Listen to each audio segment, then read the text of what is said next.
여러분 반갑습니다. 진짜 영성공부 무궁교회 박도영 목사입니다.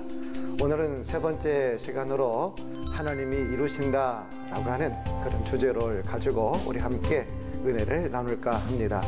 오늘 우리가 함께 나눌 이 본문 속에서 이제 드디어 모세가 장성하게 이 땅에 태어나서 장성하게 되는 그런 여정이 오늘 이 본문에 나오게 되는데, 하나님께서는 우리가 볼 때는 참 불가능한 것 같은 그런 상황 가운데서도 결국은 하나님이 하신다, 또 하나님이 이루신다라고 하는 믿음의 고백을 할 수밖에 없게 되는 것입니다. 오늘 이 모세의 탄생과 그의 여정이 바로 우리들에게 그런 고백으로 인도하게 되는데, 비단 그것은 이 모세만의 이야기가 아니라 오늘 우리 모두에 해당되는 그러한 이야기다라고 저는 생각을 합니다.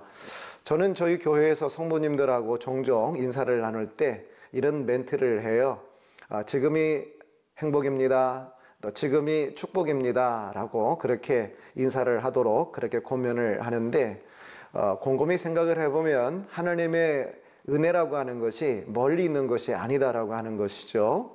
또 지금이라고 하는 이 순간만큼 하나님의 지혜, 하나님의 능력, 하나님의 사랑, 또 하나님의 이끌어 주심이 결집된 현장이 없기 때문에 그런 것입니다. 여러분, 하나님의 지혜 우리에게서 멀지 않아요.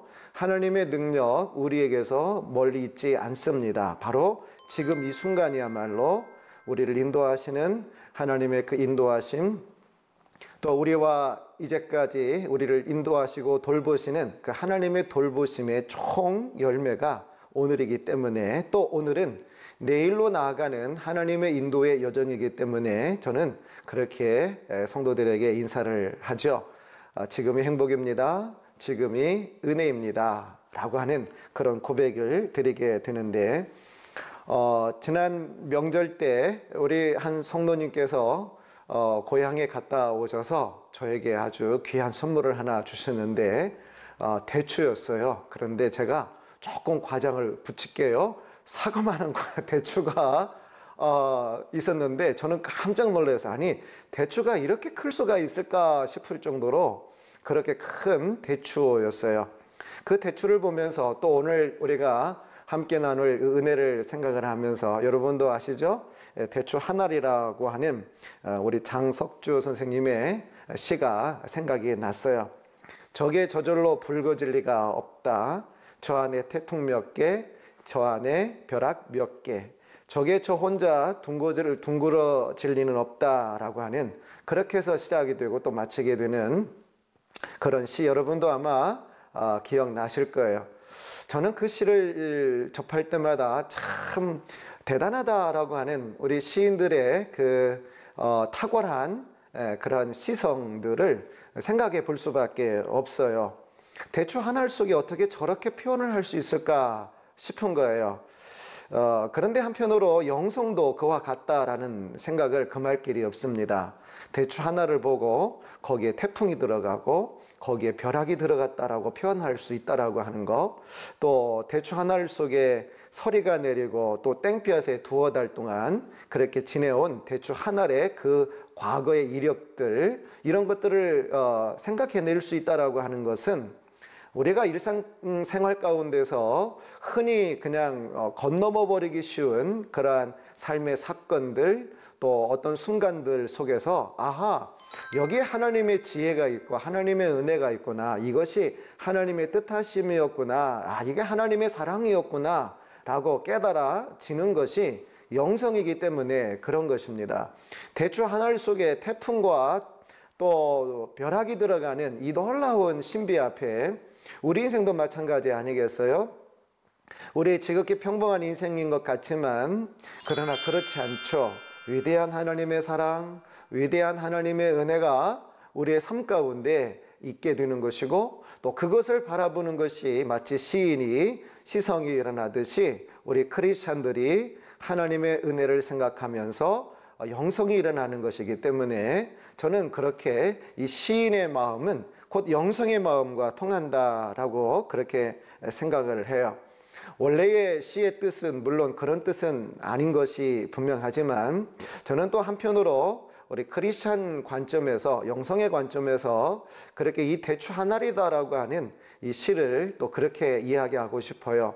대추 하나를 만드시기 위해서 하나님이 태풍도 동원하시고 또 벼락도 동원하시고 또 그런 여정들 속에서 대추 하나를 열매를 맺듯이 하나님께서는 지극히 작은 것 하나하나까지도 하나님의 성실하심으로 이끌어 가시고 또 열매 맺게 하시는 그런 거를 생각을 하게 되는 것입니다.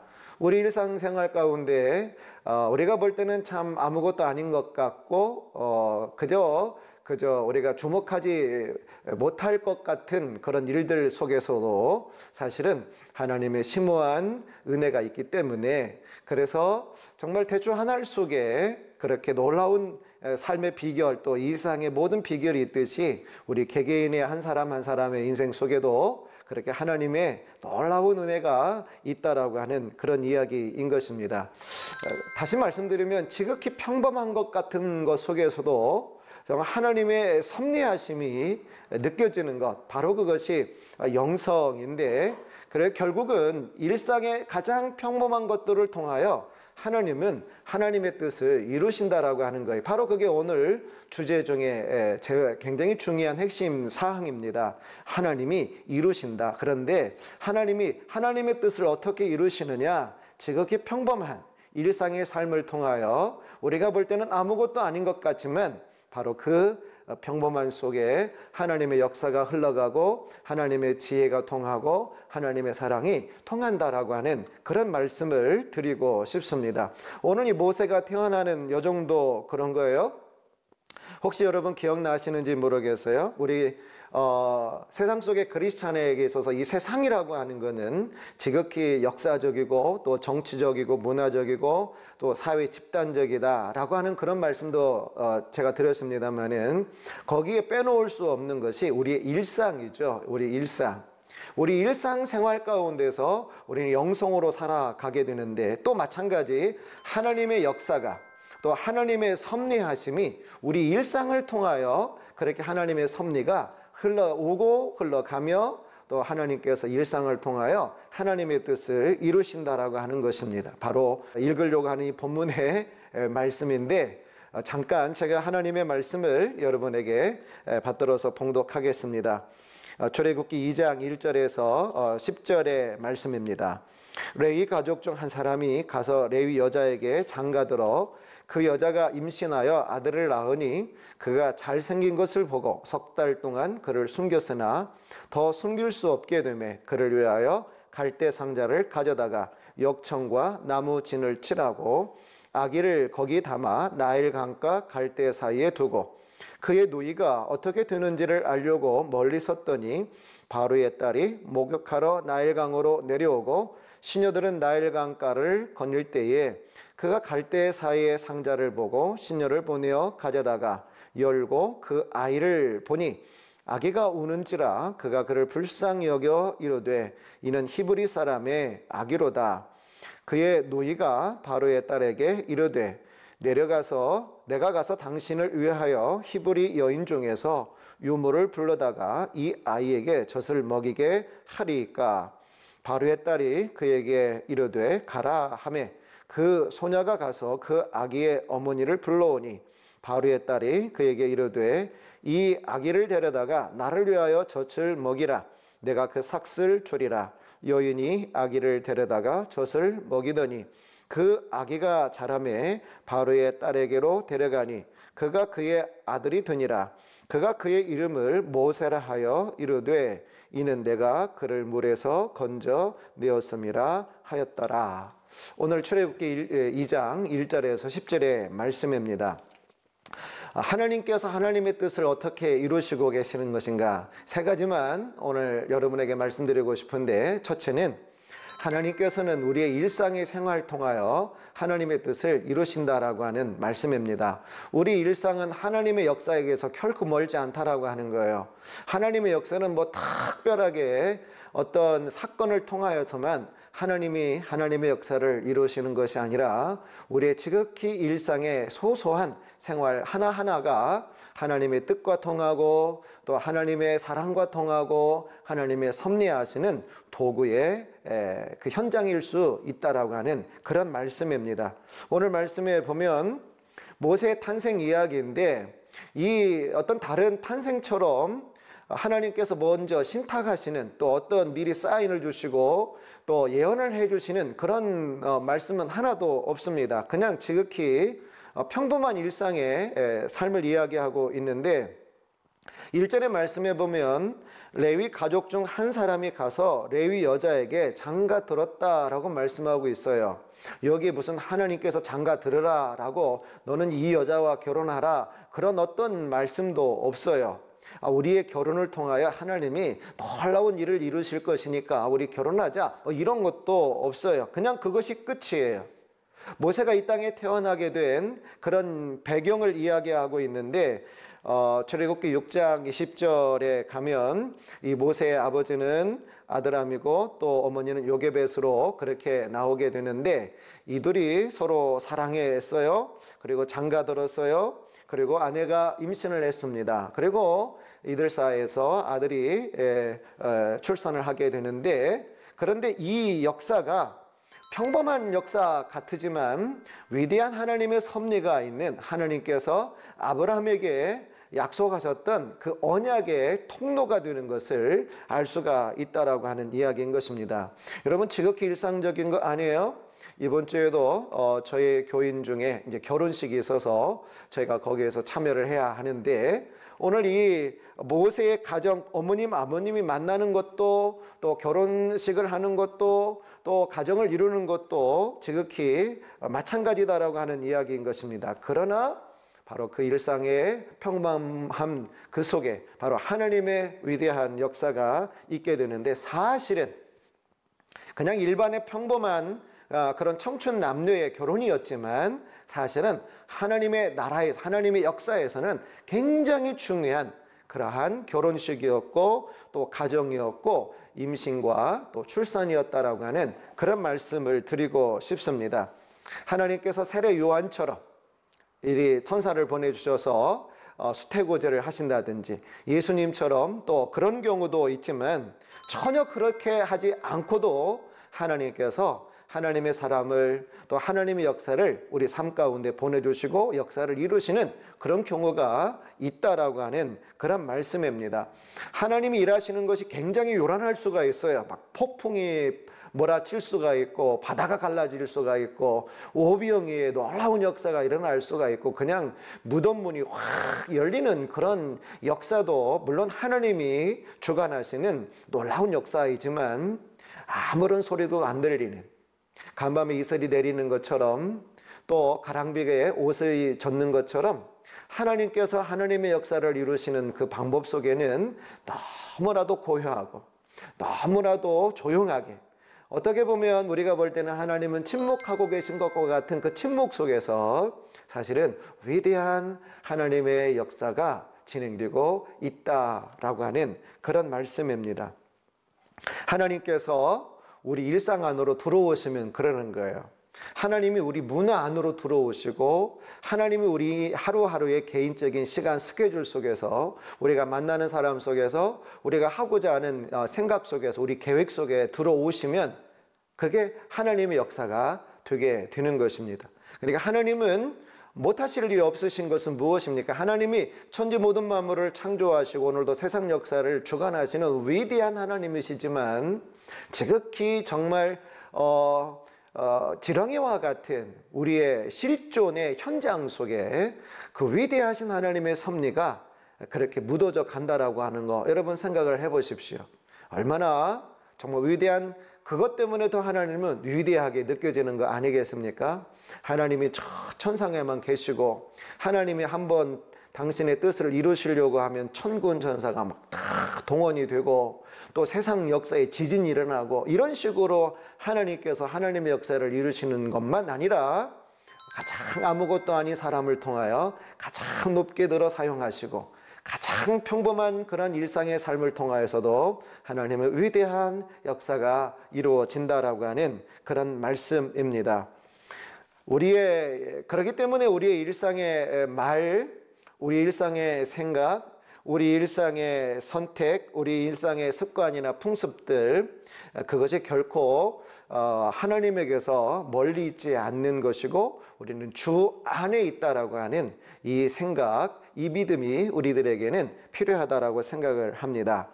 이들이 지금 우리가 결혼해서 이룰 가정은 위대한 하나님께서 천지 모든 만물을 창조하시고 우리 민족의 아브라함의 하나님, 이삭의 하나님, 야곱의 하나님이 되신 그 하나님께서 드디어 우리 민족을 애굽에서 구원하시기 위한 그런 시발점으로 우리 가정을 택했어 하고 모세의 아버지도 그렇고 어머니도 그렇고 그렇게 생각했느냐? 아니에요. 그런 생각도 없었고 알지도 못했다라고 하는 그런 말씀을 다시 한번 드리고 싶어요.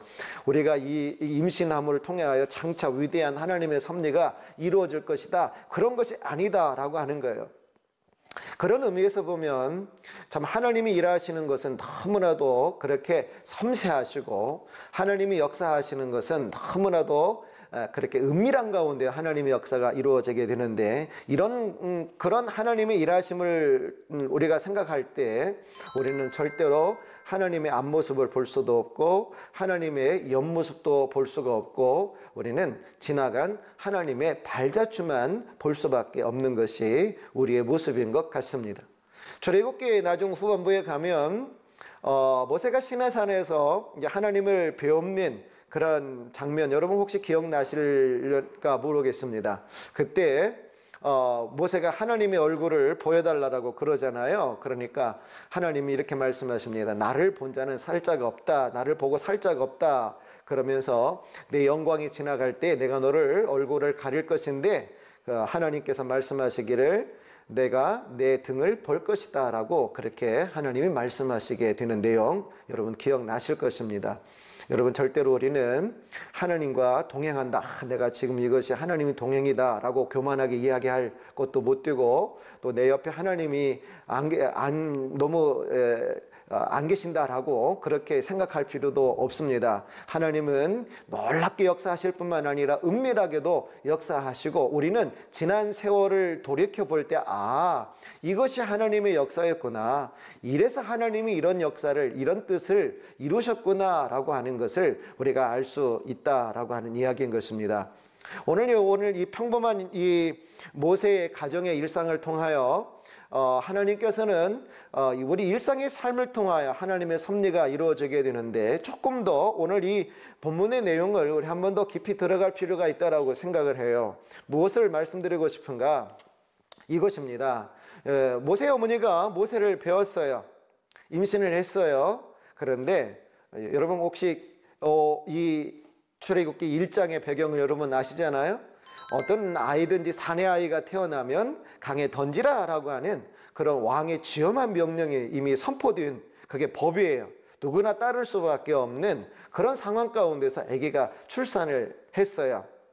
그러니까 임신을 했다라고 하는 것을 아는 순간 굉장히 기뻤을 것이지만 50%는 근심과 걱정이 이들 부부에게 있었을 것이다라고 여러분 짐작을 하실 거예요. 배가 불러오면 불러올수록 아이에 대한 기대감도 크고 아이를 사랑하는 마음도 크고 아이가 이 땅에 태어났을 때 어떻게 생겼을까라고 하는 그런 궁금증과 사랑의 마음도 가득했지만 혹시나 이 아이가 사내 아이라고 하면 어떻게 해야 될까? 엄마로서 또 아버지로서 얼마나 두렵고 또 근심된 밤들을 지낼 수밖에 없었을 것인가 라고 하는 그런 말씀이에요. 여러분 하나님께서 우리 가운데 일을 하실 때 만약에 그런 염려와 분명히 우리가 그렇게 생각할 수 있잖아요. 그렇게 염려하고 근심할 때 천사를 보내가지고 아브라함의 아버지에게 또 어머니에게 염려하지 말아라. 이 아이는 내가 돌볼 것이다. 내가 나의 뜻을 이루기 위해서 너희들을 통하여 이 땅에 보내는 귀한 하나님의 도구다 라고 말씀해 주셨으면 얼마나 편하게 그렇죠? 찬송하면서 이 아이를 잉태하고 출산을 하고 그 이후의 과정들을 거쳐 나갔을까라고 하는 거예요. 그러나 하나님이 그러셨을까요? 하나님은 어떤 말씀도 그들에게 하지 않으셨어요. 그러니까 아이를 잉태한 순간 마음에서 너무 기쁘고 행복하고 감사가 있었습니다마는, 그러나 또 한편 마치 동전의 양면처럼 이 모세의 부모님은 이 모세를 잉태하고 있는 그 순간에 두려움과 염려와 근심으로 그렇게 세월들을 지낼 수밖에 없었을 것입니다. 여러분, 그때 이 모세의 어머니 아버지는 뭐 했을까요? 분명히 아이를 하나님 앞에 위하여서 중보기도하는 그런 시간들이 아마 많이 있었을 것이다라고 그렇게 생각해 볼 수가 있습니다. 아들을 최대한도로 드디어 이제 숨길 수 없을 때가 되었죠. 출산을 했고, 또 아이가 출산을 했을 때 정말 기뻤지만, 아이의 잉태 소리를 통하여 온 가족이 기뻐했지만, 아이가 산의 아이라고 하는 것을 발견하는 순간 이들의 부부에게는 얼마나 큰 고통이 밀려왔을까, 얼마나 큰 두려움이 밀려왔을까라고 하는 그런 말씀입니다. 여러분, 바로 이것이 세상 속에 우리 그리스도인의 영성이다라고 하는 것입니다. 우리는 하나님을 믿고 살아가지만 하나님이 매 순간순간마다, 물론 성경을 통하여 두려워하지 말라, 놀라지 말라, 염려하지 말라, 이렇게 우리에게 내가 너와 함께 할 것이다 라고 말씀을 해 주시지만, 순간순간 우리는 두려움과 싸우고 염려와 싸우고 그거를 극복을 하면서 믿음의 길로, 믿음의 신앙의 길을 우리는 걸어가는 것이고, 마치 어떻게 그런 관점에서 보면 오늘 이 모세가 잉태하고 모세가 출생하는 그 모든 일상이 고스란히 목사인 저의 일상처럼 느껴지고, 또 여러분의 일상처럼 느껴지지 않습니까? 목사의 길을 걸어간다라고 그래서 여러분 매번 하나님 은혜 충만하고 걱정도 없고 근심도 없고 그럴 거라고 여러분 생각하지는 않으시죠? 예. 우리 모든 인간이라고 하면 반드시 인간의 실존으로서 겪게 될, 또 사회의 구성원으로서 겪게 될 이런저런 스트레스와 압박들, 두려움들, 또 근심들, 염려들을 우리는 안고 살아가게 된다라고 하는 그런 말씀입니다. 바로 그것이 우리 세상 속에서의 그리스도인의 영성인데, 하나님의 계획과 하나님의 섭리가 만약 보인다라고 하면 얼마나 좋을까요? 그죠? 하나님의 뜻이 막 보여요. 아, 이렇게 하니까 하나님이 정말 당신의 뜻이다라고 사인을 주시는구나 라고, 빨간불 파란불 그 순간순간마다 우리에게 그렇게 켜주시고 파란불로 쫙 인도해 주시면 얼마나 좋겠습니까마는, 하나님이 섭리 속에 있지만 갑자기 빨간불이 켜지기도 하고 갑자기 인생에 그렇게 길이 끊기기도 하고 이렇게 사방으로 오교삼을 당하는 그런 어려움 가운데도 있다라고 하는 그런 말씀입니다. 우리가 믿음으로 하루하루를 살아갈 이유가 바로 그런 것이 아닌가 생각을 합니다. 믿음이다라고 하는 게 바로 그런 거 아니겠어요? 모세를 잉태를 하고 출산하는 모든 여정 속에서 얼마나 이 부모들은 이 아이를 위하여 하나님 앞에 간절히 기도하고 매 순간마다 아마 간절히 하나님 앞에 기도를 드렸을 것이다라고 저는 그렇게 생각을 합니다. 하나님을 간절히 찾고 의지하는 것이죠. 자기 힘으로 그들의 부모로서의 역량은 이제 한계가 있잖아요. 세상 속에서 바로 왕과 어떻게 이 부모가 싸울 수 있겠어요? 바로의 명령을 어떻게 거역할 수 있겠어요?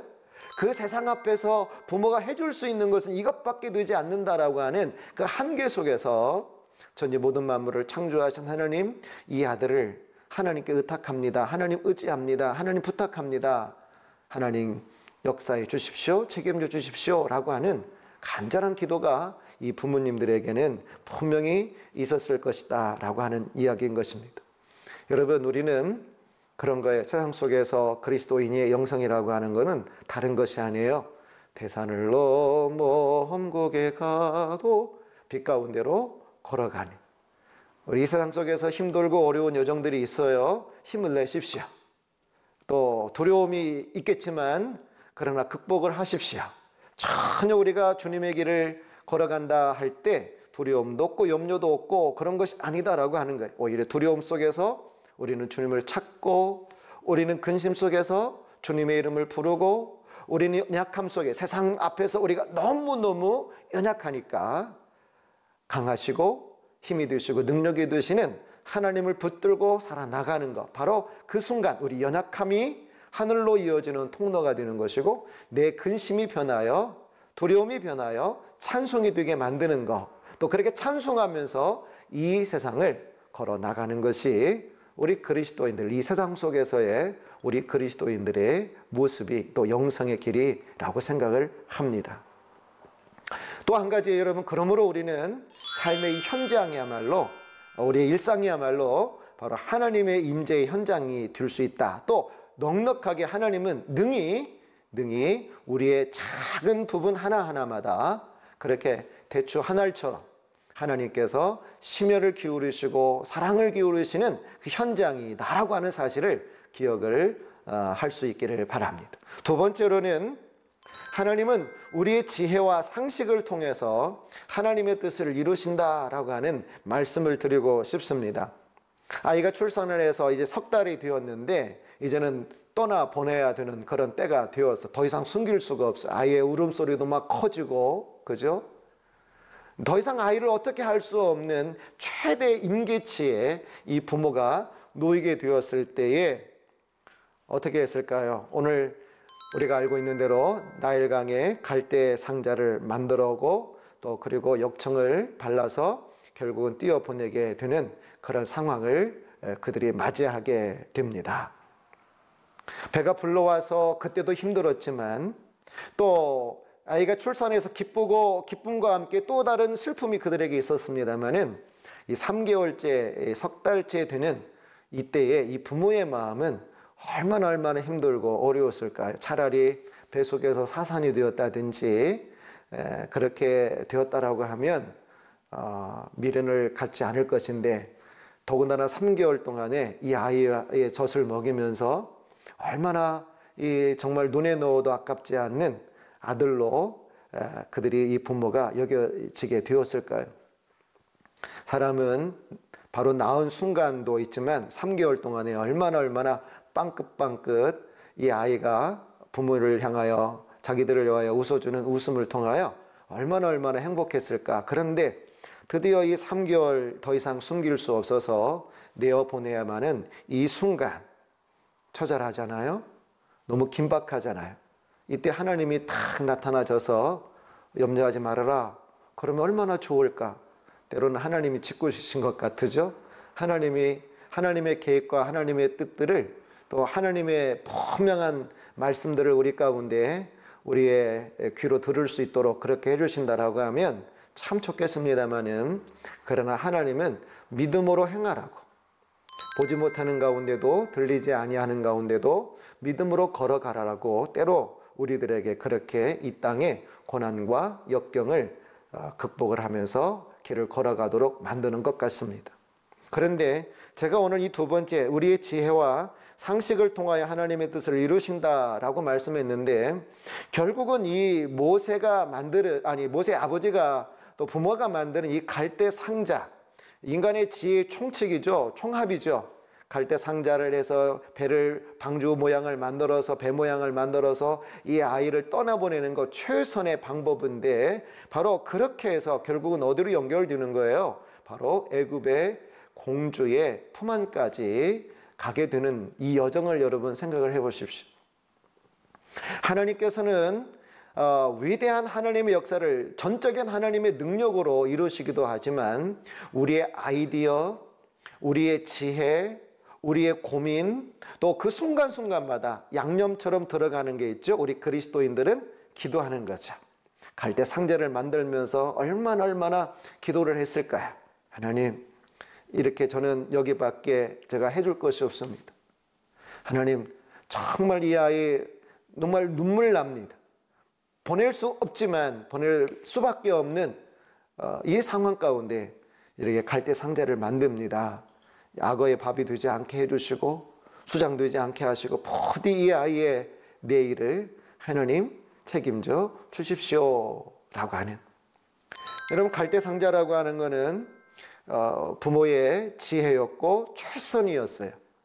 그리고 거기에 플러스 간절한 기도와 또 믿음으로 이 상자를 만들게 되었는데, 우리가 이 땅을 살아가는 우리들의 모습이 바로 그대로 이 갈대 상자를 만들고 또 이 갈대 상자를 붙들고 기도하는 부모의 모습, 바로 우리의 모습이 아닌가 생각을 합니다. 인간의 지혜와 또 지식과 상식으로 만든 갈대 상자였지만 바로 그것에 하나님의 뜻이 담긴 것이고 그 갈대 상자를 하나님이 붙들고 계신 것이고 그 인간의 지혜와 또 지식 또 경험을 발휘하는 그 현장 속에 하나님께서 역사하고 계신다라고 하는 말씀입니다. 하나님은 우리의 상식과 지혜와 지식을 통하여서도 역사를 하신다라고 하는 거, 가장 인간적인 현장과 같은 그 현장이지만 사실은 하나님의 임마누엘의 현장이다라고 하는 것을 말씀드리고 싶습니다. 여러분, 결코 믿음은 인간의 지혜와 지성을 배척하지가 않습니다. 우리 의사들의 지혜와 또 연구 또 노력을 통하여 한 생명이 탄생이 되고 또 치유가 일어나고 또 그의 삶이 회복이 되고 가정이 회복이 되고 이 모든 것들은 너무너무 귀한 것이다라고 생각을 해요. 제가 몸이 좀 일이 있어서 병원에 며칠 동안 입원을 한 적이 있었는데 너무너무 의료진들이 그렇게 고마울 수가 없더라고요. 어디에 뭐가 어떻게 문제가 생겼는지 피를 검사를 해서 또 이렇게 염증 수치를 체크해주고 또 거기에 맞는 항생제를 제조해주고 또 링겔을 맞춰주고 이 모든 여정들 그렇게 해서 건강한 모습으로 회복시키는 것이 저는 너무나도 귀한 손길로 다가오게 되었어요. 정신적인 어떤 영역 속에서든지 또 이 세상의 물리적인 영역 속에서든지 우리의 생각, 아이디어 또 물리적인 사회적인 또 세상적인 여러 지식 속에서도 하나님께서 그 모든 것들을 도구 삼으셔서 하나님의 역사를 이루시고 계시는데, 그래서 저는 이렇게 우리 자녀들에게 사실은 가정적인 말씀드려서 참 죄송한데 어렸을 때 우리 자녀들이 이제 크면서부터 구호를 하나 아이들에게 이렇게 외치게 만들었어요. 그건 무엇인가? 기도하고 생각하고 파이팅이라고 하는 구호를 외치게 만들었는데, 하나님 앞에 간절히 기도하고 그리고 최대한 아이디어와 생각을 떠오르게 만들고 그리고 최선을 다하여서 그렇게 인생을 살아가라라고 하는 그런 의미 속에서 그런 구호를 만들었는데, 참 오늘 이 갈대 상자를 만들어서 아이를 떠나보내는 이 부모의 심정이 정말 얼마나 그렇게 정말 간절히 기도하면서 최대한도로 이 아이를 위하여 최선의 것을 베풀려고 애를 쓰고 그리고는 하나님께 전적으로 맡겨드리는 그런 이 모세 부모님의 모습을 보게 되는 것입니다. 그러니까 하나님은 어떻게 역사를 하신다라고요?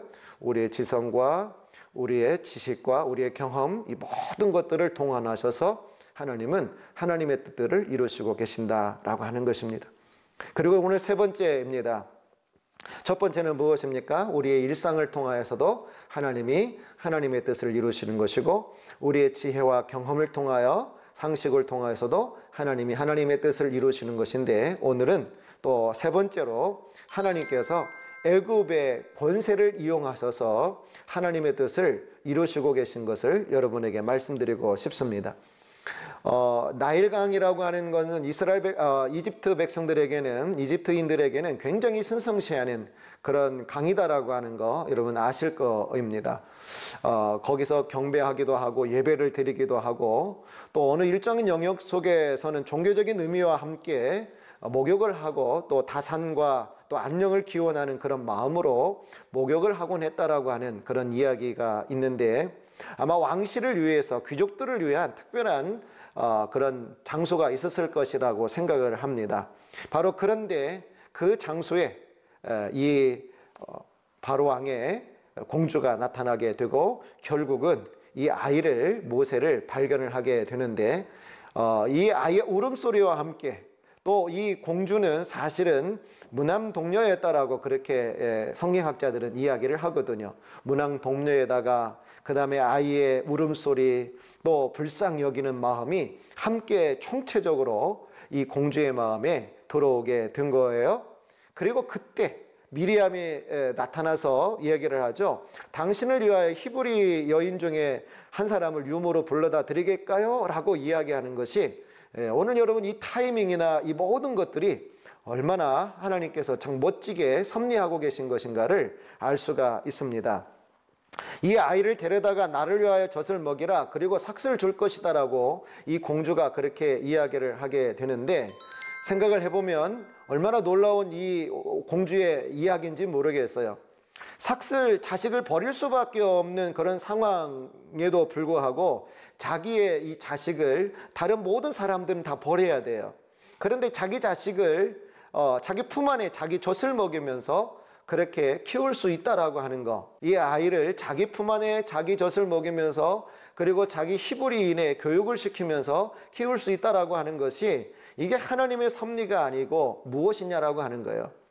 하나님이 그렇게 이 애굽의 최고의 권력을 이용해서 동원해서 하나님의 뜻을 이루시는 것을 볼 때, 여러분, 하나님은 우리의 가장 지극히 적은 일상의 삶을 통하여서도 역사를 하시고, 우리의 지혜와 경험과 상식을 통하여서도 하나님이 역사를, 당신의 뜻을 이루실 뿐만 아니라, 하나님은 동원하시고자 하신다라고 하면 최고의 권력도 동원을 하시고, 또 그의 마음에 자비의 마음, 긍휼의 마음을 동원하셔서 하나님은 하나님의 뜻을 이루시는 것을 알 수가 있습니다.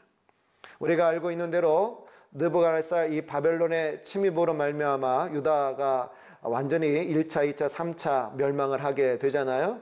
그때 하나님께서 고레스 왕의 마음에 감동을 주심으로 말미암아 히브리인들은 자기 땅으로 돌아가라라고 하는 명령을 내리게 되었다라고 하는 거 여러분 우리 아실 것입니다. 그러니까 하나님이 못하실 일이 없다라고 하는 그런 말씀입니다. 오묘하신 하나님의 섭리이죠.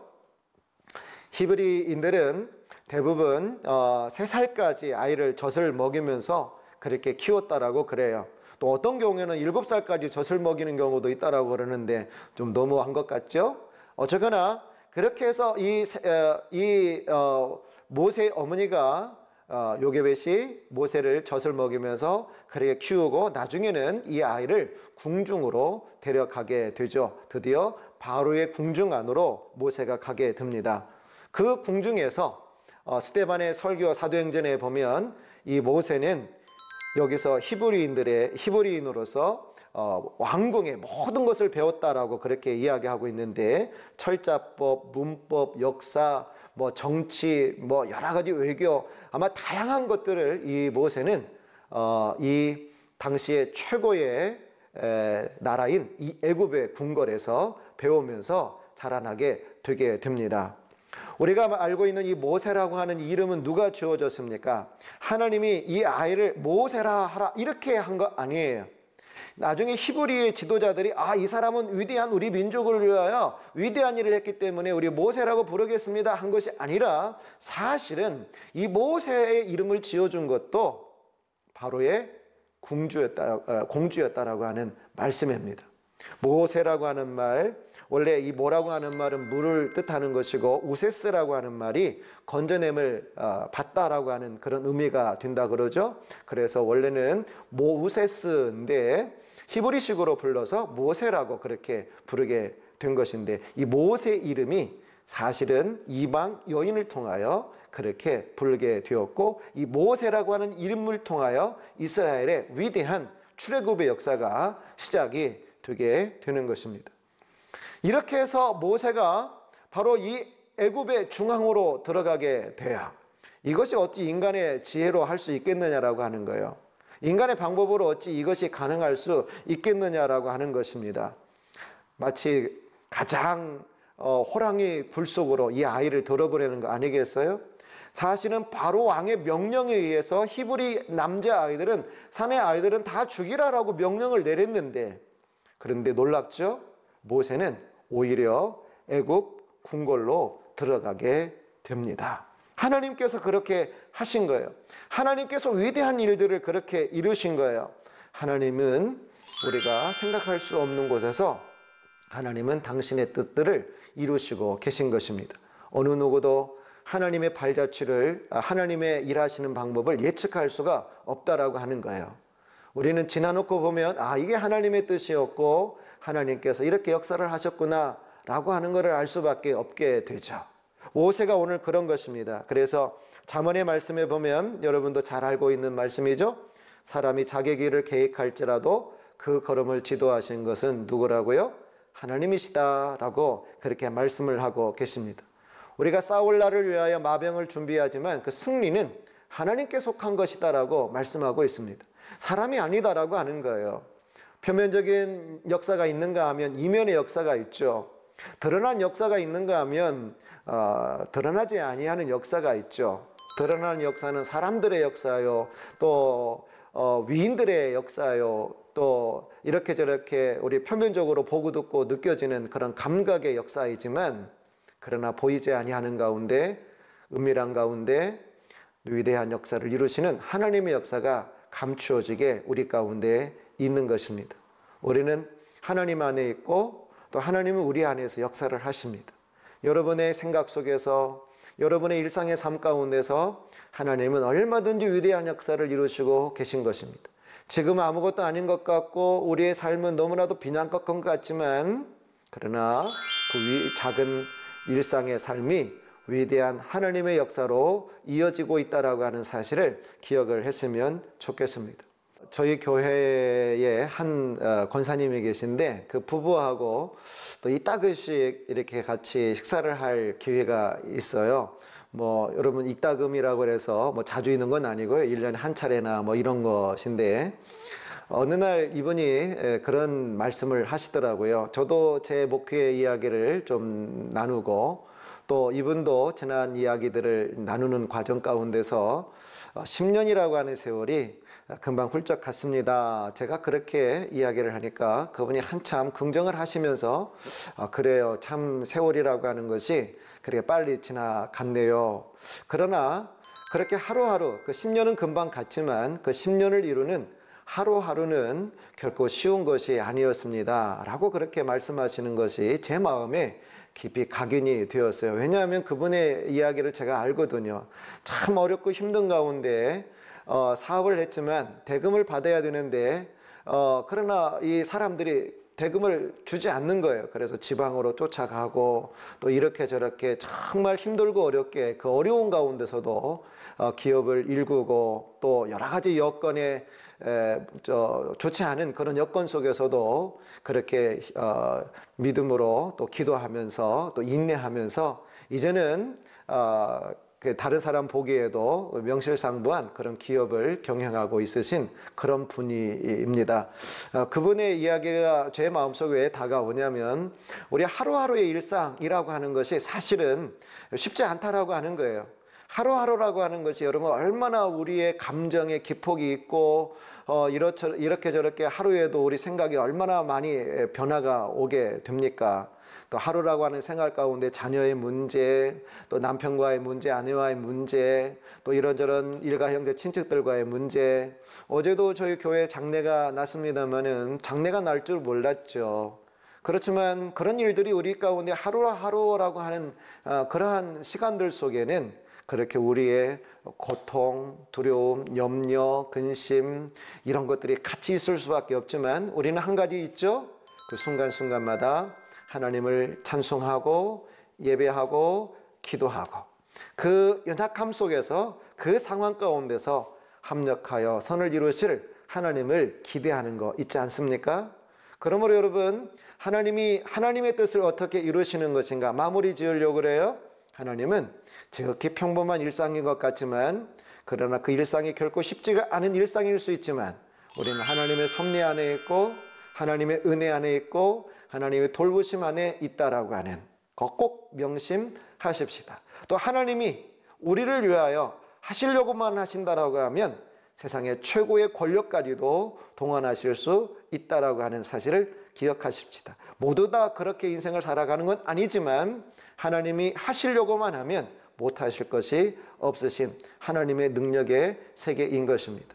우리 인생 우리의 한 사람의 존재, 어떻게 보면 대추 한 알과 같은 보잘것없는 거겠지만, 거기에 태풍도 또 거기에 이런저런 삶의 놀라운 역사가 결국은 하나의 대추를 만들어 가듯이 우리 인생도 그런 것입니다. 영성이라고 하는 거 멀리 있는 거 아니다 그랬어요.